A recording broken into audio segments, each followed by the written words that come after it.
Point. Nebraska's a talented football team. They played really hard and played well.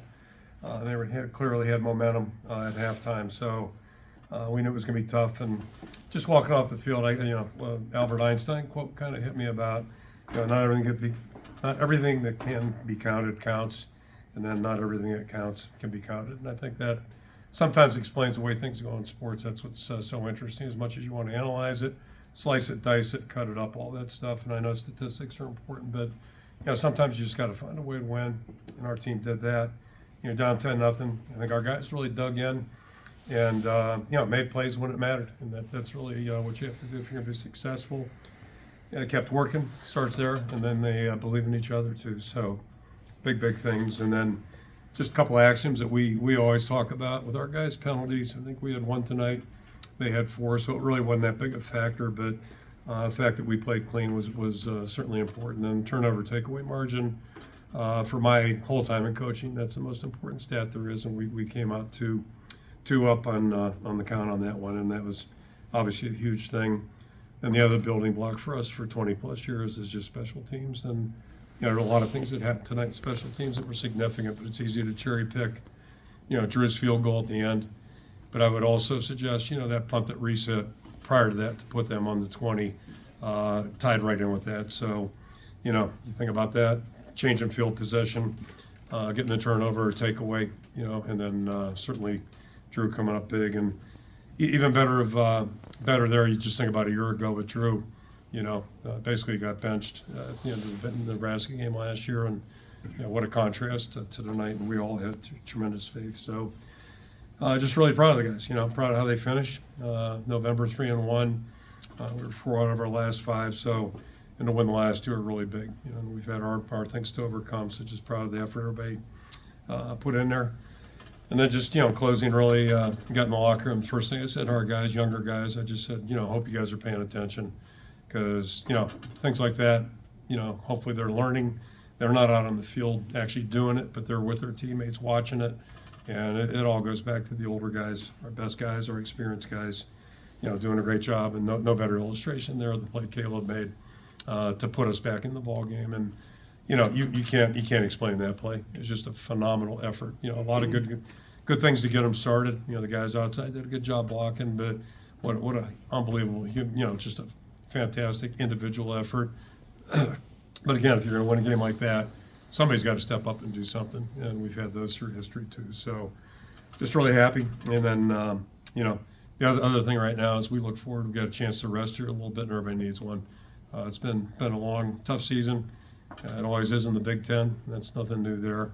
And, it'd be really nice for our guys to have some time here, get regrouped a little bit.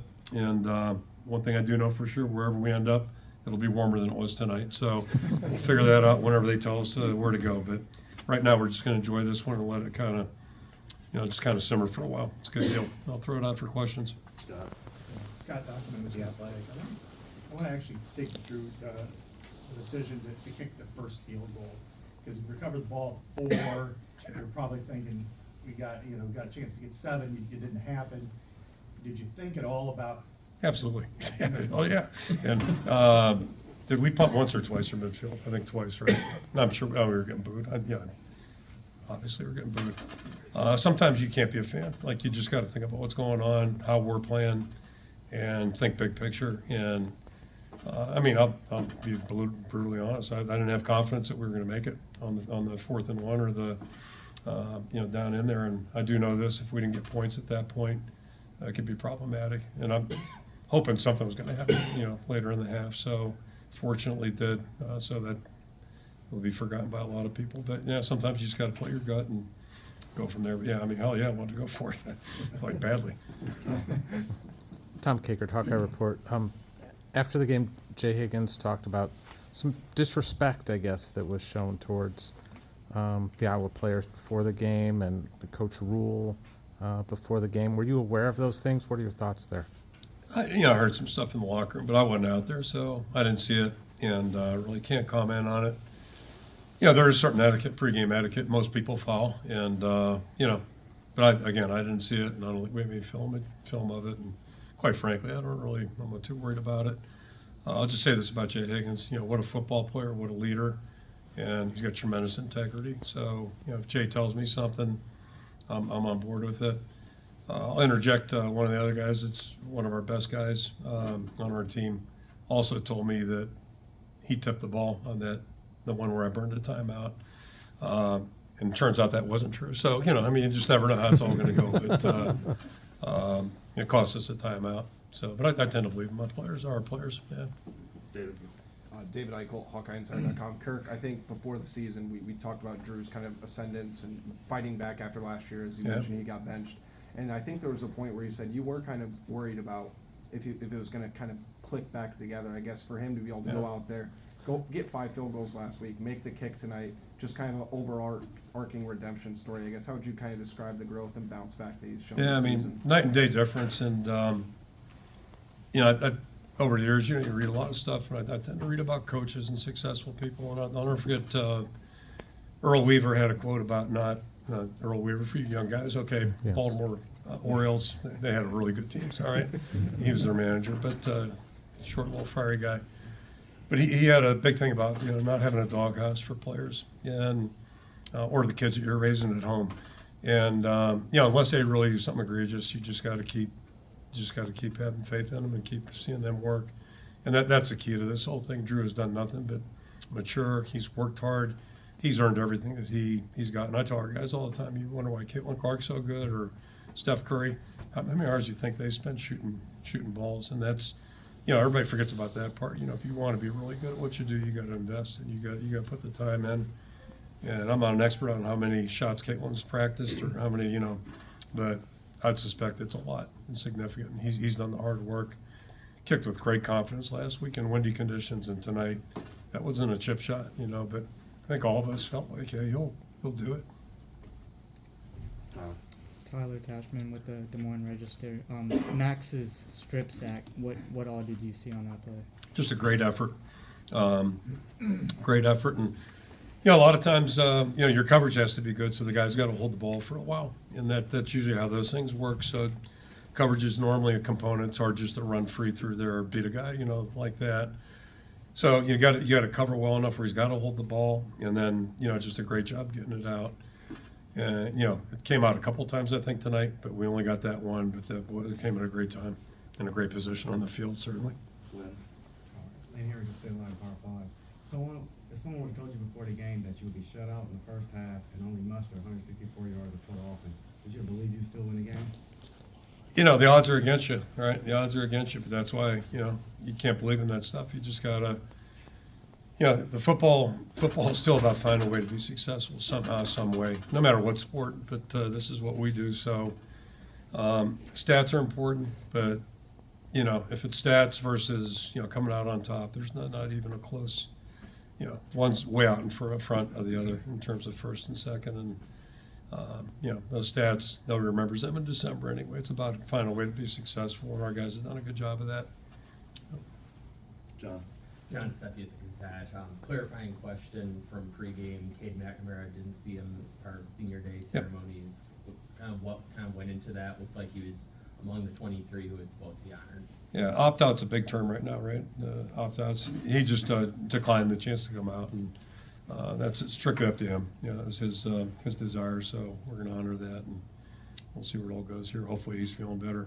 So I said last week, he's had a rotten 3 years, so I hope everybody can be empathetic towards that. Elliot. Hey Kirk, Elliot Clough, Hawkeye Beacon. It seems like, every time I've asked this question from the older guys, from Max, everybody had 100% confidence that Drew was going to hit that last field goal. Do you feel the same? And I guess, do you say anything to him as he's trotting out on the field, or you just let him go? No. Then they called the timeout, so he actually came over by our bench to, take a couple practice swings. But right, wrong, or indifferent, I just kind of let those guys go like they're in their own zone. They don't need me saying the obvious, like, you can do this or go get it. But I would go back and I can contradict myself a little bit. Everybody's confident because the way he practices typically, but I think I've said before, like, he's not always on Wednesdays. Sometimes I'll leave the field scratching my head, and I've requested he quit fooling around like with new techniques when we're doing team stuff. Like, do that on your own. You guys are on your own all the time as kickers.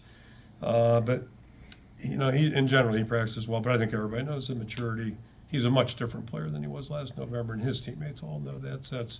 And the way he's been performing, so that's why everybody's confident in him. You know, he's earned that. Take a couple more, Mike.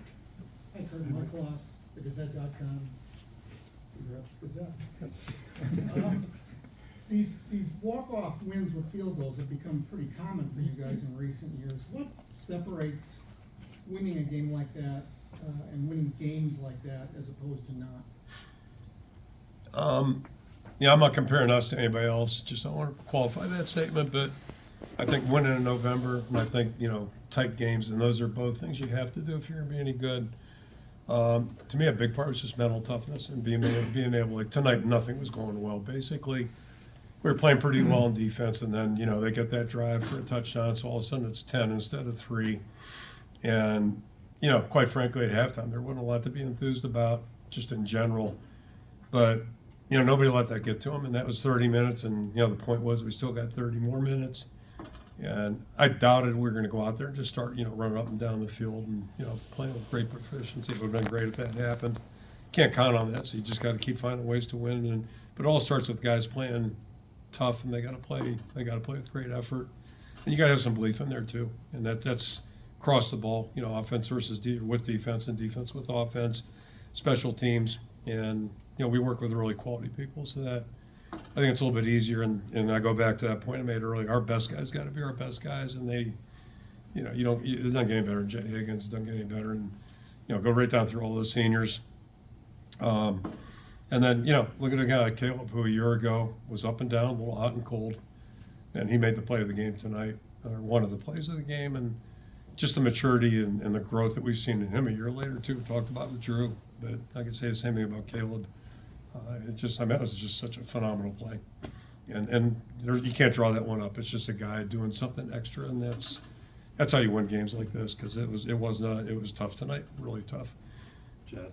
Chad Lace, Dakota Des Moines Register. Real quick before I ask my questions, Brian Allen was a surprise injury. Is that a serious thing? Or? Yeah, so he's been, I don't want to say nursing, but he's been playing with something that's been problematic, and he decided this week he can't go any further. So he's got a couple of surgeries waiting for him. One will be sometime next week, I believe, and then, you know, another one in January probably. So he'll be out this spring, but it was all medical. Yeah. And then with how, I just want to ask about Jackson Stratton, which Yeah. has been the hot topic lately here, Yeah. but haven't been asked about it.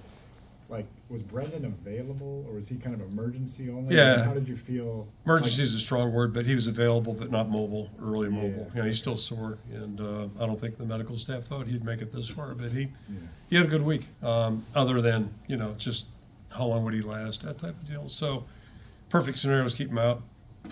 And then, you know, the one thing I'll circle back to Jackson, clean, no turnovers, right? And, you know, he's touching that ball I think he dropped the first snap of the second half. That was not real encouraging.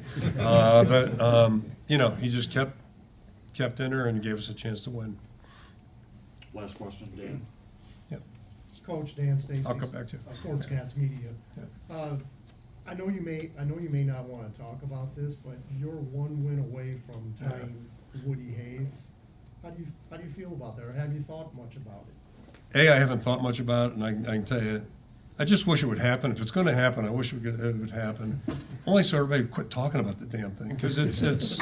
I never got into it for this, and it's like, you know, there's an old movie, Being there. I'm going way back, like early '80s or in the '70s. Peter Sellers. I got to go back and look at it because I thought it was a cool movie. Chauncey the gardener, right? Got hit by the Queen's car or whatever. Next thing you know, he's like the advisor to, and that's my life story right there. Like, I'm a line coach that ended up being here. So if it does happen, it's actually be kind of amusing. Like, how the hell did that happen? Get it in the bowl game. Yeah, that'd be amusing, but we'll see. Last question, Scott. Yeah, I wanted to ask you about Caleb Johnson. Scott Dockman will be I athletic. know you're. I wanted to ask you about Caleb because, you know, that was his 10th touchdown, 20-plus yards. And, you know, from where he was on opening day and where I guess you were on opening day to today. Yeah, how about that? We were both sitting in the penalty box. weren't we? Yeah. It looked like he could have gone either way. Then a Yeah. lot of players just, oh, forget it, I'm done. But he chose the other route, and he's always been effusive with his praise of his teammates. And Yep. I guess can you speak to his maturity over 3+ months? Yeah. And then also, his immense talent that he's displayed this year. I'll go back to that Earl Weaver thing about dog houses, you know, and he's always been a great young guy. Just need a little bit more guidance maybe and some firmness, and that's our jobs, and like it or not. And maybe in this day and age that's not popular, but my theory is most good players, the ones I've been around for 40-some years, most good players want to be coached.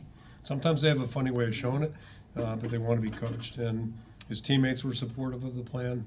And the most important ingredient of everything was Caleb's a quality guy who wants to be a really good football player. And boy, he's demonstrated that week in and week out. His consistency and performance has been great. He's the same guy. You guys don't get to see him during the week. Same guy in the practice field. He's upbeat, positive. So, you know, any ups and downs that we may have gone through, boy, it's been worth it because it's just so fun to see him be confident, act like a football player, like a real football player. And that play he made tonight, I don't know if that was you, Matt, or somebody in there said it was like DeJean's play, except this one counted. It counted. We got the points on the board. And, but what a phenomenal effort. And that's the same thing with Cooper's thing last year. So to see that part of it is really, it's gratifying, and just so happy for him and his success and appreciative. Okay, Okay, thanks.